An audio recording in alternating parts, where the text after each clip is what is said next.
We are in Chapter 5, Part 2 of The Manipulated Mind by Denise Wynn. As shown by Erikson, it is the reaction that a child receives to his early attempts to test out his world that shapes his later identity. If he is belittled at home or publicly at school, he grows to distrust himself. His ego is undermined. Similarly, an individual who finds himself in a relationship where he is continually being put down or overruled or treated harshly learns to lower his opinion of himself. The woman whose husband takes her for granted expects her to wait on his every need and to sacrifice her own inclinations to his, but also to keep quiet when his friends are around and not to show him up by her lack of intelligence, is unlikely to sustain a good opinion of herself. If she knows he thinks her inferior intellectually, she is likely to absorb that image of herself and act accordingly. She may have been conditioned that women don't show anger, women don't argue with men, women put men's wishes before their own, and therefore suppresses all her own feelings. But if she meets a person who treats her as if she were a real person, an attractive or interesting person, all her buried needs may surface and overwhelm her. She is his for the asking. Thus, con men part rich women from their wealth. Frustration is a powerful force, whether it is the frustration that comes from being forced to be what one is not, or that comes from dissatisfaction with what one is. Erich Hoffer, in The True Believer, describes how the latter can lead one towards the embrace of cosmic causes. There is apparently some connection between dissatisfaction with oneself and a proneness to credulity. The urge to escape our real self is also an urge to escape the rational and the obvious. The refusal to see ourselves as we are develops a distaste for facts and cold logic. There is no hope for the frustrated in the actual and the possible. Salvation can come to them only from the miraculous. They ask to be deceived.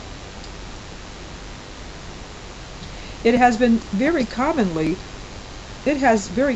been noted that people who join cults are often those who are lost in life.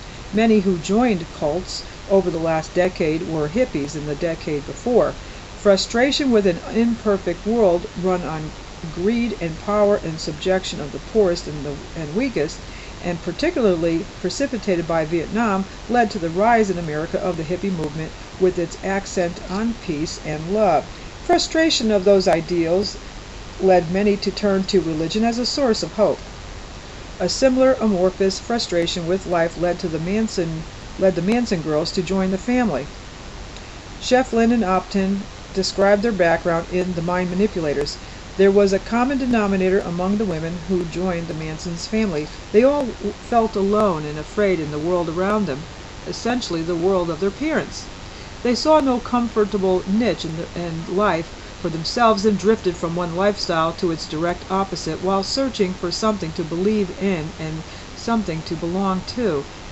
They did not have clear identities in search of a place. Rather, they searched for a place to obtain an identity.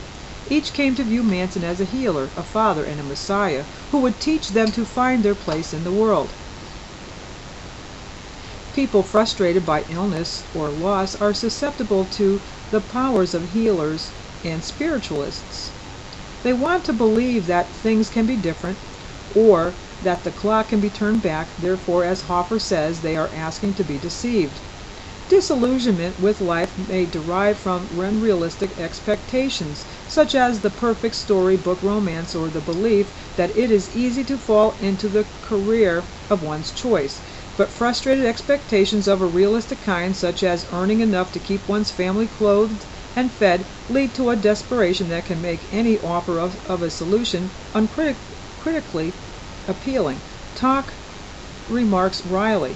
A person may encounter problems because his parents have taught him to expect too much or because society fails to meet fair minimum demands. Some persons could escape conversion only if they had no expectations and no demands at all. The solution to such frustration may be hate and the need to find others who can share that hate, making hate an acceptable end in itself, thus the conversion to a Hitler-type mass movement. Brown describes it this way in Techniques of Persuasion. Psychologically speaking, what happens is that when an individual is frustrated in his attempt to reach a goal, aggression naturally arises, probably within the original function of massing all his energies to overcome the obstacle. But when this cannot be done, the aggression must be turned in one or both of two directions: inwardly against the self, or outwardly against the substitute object. Hence, the frustrated person both hates himself and has the latent tendency to find external objects for his hatred, joining in comradeship with those who share his views. Anger is the great solvent of depression, which is self-hatred. Cults, such as the Moonies, seem to operate by manipulating the emotions of both hatred and love, hatred of all evil, which is represented by all outside the cult, and love of all who hold the solution, all within the cult. Relief from frustration is exactly what is offered by groups such as EST. See page 190, it says. Participants who are hung up by the fact that their parents wanted them to be lawyers, or that they have not yet achieved or acquired what they appeared to achieve or acquire, experience the realization they are trying to live up to standards imposed on them rather than following their own will. The relief of giving up trying and feeling justified in doing so is enormous. Not everyone becomes converted to causes, but many people join causes, be it a local political party, a church fundraising group, or an ecology society, because they are seeking relief from frustration. The cause itself is superficial. What is required is the social support, the attention and the sense of belonging which may have been denied them elsewhere. Kind of reminds me of Fight Club. That was a pretty good movie. The individual who suppresses or denies frustration may have no experience in coping with his emotions should they suddenly become aroused beyond his control. He therefore goes over the top.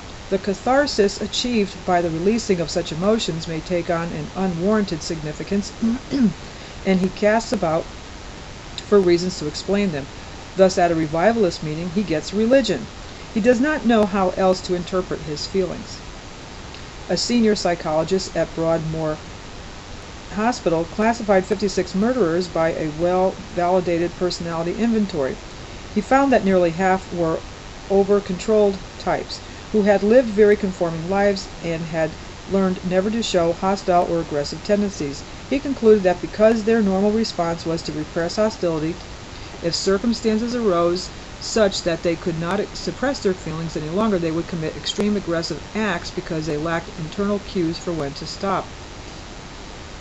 And we'll finish that right there. That was video number 2 of chapter 5, We're in the Manipulated Mind by Denise Wynn. And I'll see you in video number 3. Stay with me.